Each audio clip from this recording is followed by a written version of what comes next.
సీత స్వయంవరం విజయవంతంగా పూర్తయింది. రాముడు శివధనుస్సును విరిచిన తర్వాత మిథిలా నగరం ఆనందంతో నిండిపోయింది. రాజు జనకుడు ఎంతో సంతోషపడ్డాడు. సీతను రాముడికి వివాహం చేయాలని నిర్ణయించాడు. విశ్వామిత్ర మహర్షి కూడా ఈ పవిత్రమైన కలయికను ఆశీర్వదించాడు. కొద్ది రోజుల్లోనే రాముడు సీత వివాహం ఘనంగా జరిగింది. అయోధ్య నుండి దశరథ మహారాజు కూడా వచ్చి ఆ ఆనందాన్ని చూశాడు. అందరూ సంతోషంగా ఉండగా ఒక భారీ శబ్దం వినిపించింది. ఆ శబ్దంతో పాటు ఒక మహాయోధుడు అక్కడికి వచ్చాడు. ఆయన ఎవరో కాదు, భార్గవ రాముడు, పరశురాముడు. పరశురాముడు చాలా కోపంతో ఉన్నాడు. అతను అన్నాడు, శివధనుస్సును ఎవరు విరిచారు? ఆ ధనుస్సు మహాదేవుని ఆయుధం. అందరూ భయపడ్డారు.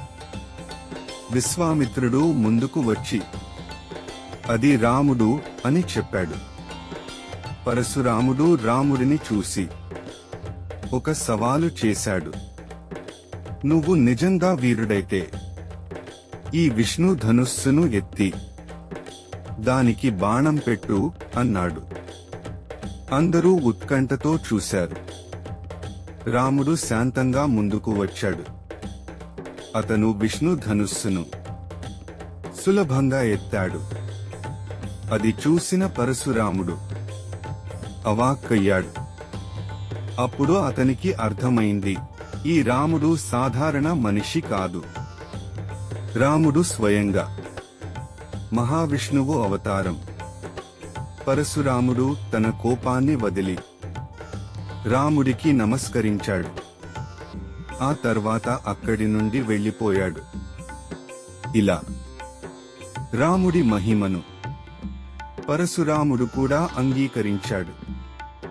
ఇక్కడితో ముగిసింది పరశురాముడు రాముడిని పరీక్షించిన ఘట్టం.